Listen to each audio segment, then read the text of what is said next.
ඊළඟට මම විශේෂ කාරණාවක් මම සටහන් කරගත්ත ඔය ඇත්තන්ට කියන්න කියලා. ඒ තමයි මේ බෝධීන් වහන්සේගේ මළුව සුද්ධ කිරීමේ, බෝපත් ඉවත් කිරීමේ පුණ්‍ය විපාක 20ක් තියෙනවා. ඒ එකක් තමයි සම මෘදු වෙනවා, මොලොක් වෙනවා, සිනිඳු වෙනවා, සියුම් වෙනවා, සියුමැලි වෙනවා. ඒ බෝධීන් වහන්සේගේ බෝමළුවේ මේ බෝපත් ඉවත් කිරීමේ පින සිනිඳු ලස්සන හමක් ලැබෙනවා. ඊළඟට ඇඟ කිලිටි වෙන්නේ නැහැ. දැන් ඔය සමහර අයක බලන්න ඇඳුම් එහෙම තප්පරේට කිලිටි වෙනවනේ. කිලිටි වෙන්නේ නැහැ. දාඩියෙන් ශරීරයේ කිලිටි වෙලා ගන්ධසාරේ ගහන්නේ නැහැ බෝමළු සුද්ධ කරපු පින්බලයේ තියෙනවනම්. ඊළඟට මේ චර්ම රෝග හැදෙන්නේ නැහැ. කුෂ්ඨ, ගඩු, කැසිලි, තල කැලල්, පිළිකා, දද ඒ වගේ ඒවා හැදෙන්නේ නැහැ. ඊට පස්සේ මේ පින්බලයේ තියෙන තාක්කල් ශාරීරික රෝග, මානසික පීඩා, ඔය මානසික පීඩා ආතති, ඔයාලා ඒවට කියන්නේ ස්ට්‍රෙස් කියලා. ඒ වගේ මොන හරි තියෙනවා නම් ඔය වගේ මොන හරි જાතියක් බෝධීන් වහන්සේලාට දවස් 7ක් එක දිගට උපස්ථාන කරන්න, බෝමළු සුද්ධ කරන්න, වල් ගලවන්න, බෝපත් ඉවත් කරන්න වැටුනේ වගේ. ඉතින් ඒ වගේ පින් කරලා දවස් 7ක් විතර එක දිගට කරනකොට එහෙම හිත සංසිඳෙනවා.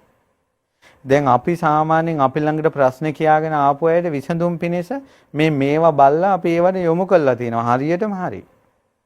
එක ළමයෙක්ගේ මූණේ ගොඩාක් දද දාලා මම ඒ යොමු කළා ඒ ළමයා බෝධි අතු ගන්න දවස් 4ක් බෝමළු එක දිගට වත් කරනකොට මේ මූණේ දද නැති වෙලා ගියා. ඊට පස්සේ එක ළමයෙක්ගේ ඇඟේ කුෂ්ඨයක් දාලා පින්වල් ලොකු ස්වාමීන් වහන්සේ යොමු කළා තිබ්බා සෑයට සුවඳ පැන් ඉහලා අතුපතු ගන්න.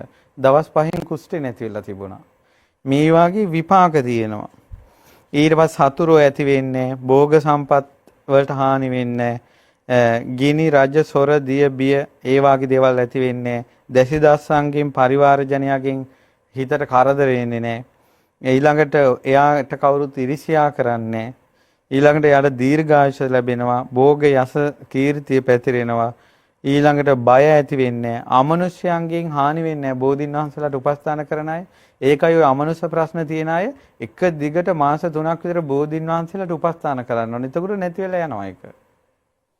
ඊළඟට නිවන උපකාරී වෙලා තිනවා.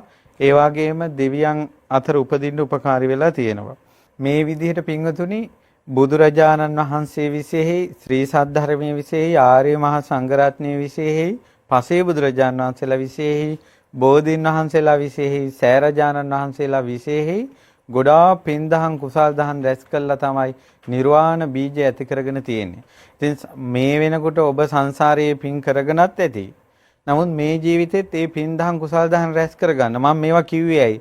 සමහර අය ඇත්තටම අහනවා පින්වතුනි, ස්වාමීන් වහන්සේ කොහොමද පින් කරන්නේ? ස්වාමීන් වහන්සේ කොහොමද පින් කරන්නේ කියලා. ඒතකොට සමහර අයට කරන්න පිනක් තේරෙන්නේ නැහැ. ඒ නිසා තමයි මේ හැම දෙයක්ම මේ විදිහට කියලා දුන්නේ. එතකොට ඔබට මේ කරුණු කාරණා තේරුම් ගන්න පුළුවන්.